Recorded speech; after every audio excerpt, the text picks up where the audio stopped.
There is an institution in Mexico called Segalmex, which is created to improve the access of rural communities to basic consumer goods. The problem with this institution is its irregularities and causes of corruption linked to it, which sum up to 15,300 million of pesos in irregularities, making it a stratospheric case of corruption. This case of corruption is petty and grand theft.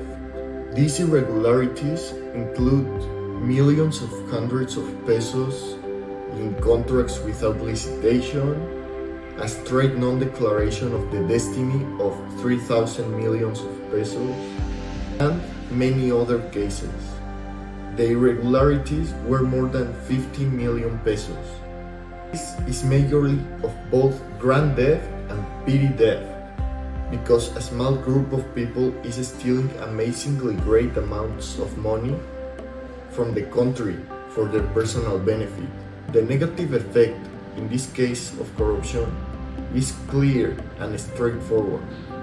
Thousands of millions of pesos destined for the public benefit of millions of people that live in poor conditions were stolen by millionaire public officials and companies.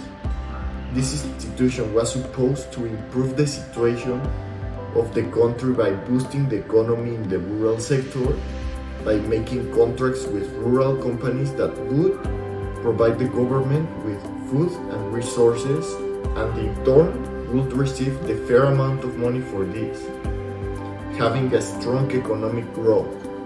In this case, the main causes of corruption are indeed the culture of corruption in the public officials and to some extent the selfishness. I know that selfishness will not be attributed solely to corruption and that public officials must not be judged when the system is pushing them to engage in corruption by social pressure and culture. The zone of non-compliance can be very useful to understand the case too.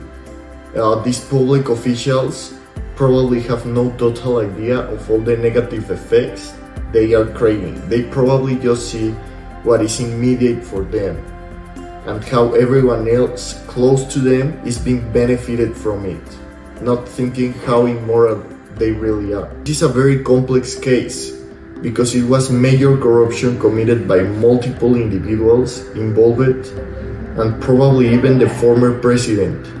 The problem here includes multiple factors previously discussed that can't be solved independently. The government itself can't tackle these types of problems. It needs to be people who don't tolerate these acts, which is not happening. Transparency is not the problem. There was enough transparency for us to see what was happening. People who are informed know about this case. There are lots of reports talking about this case. The problem is that nothing is done to tackle the problem. People just assume at this point that things are this way and even themselves act this way. That's why we need to slowly change the culture and have institutions apart from the government that make it be accountable and responsible for corruption acts to slowly build trust in our institutions.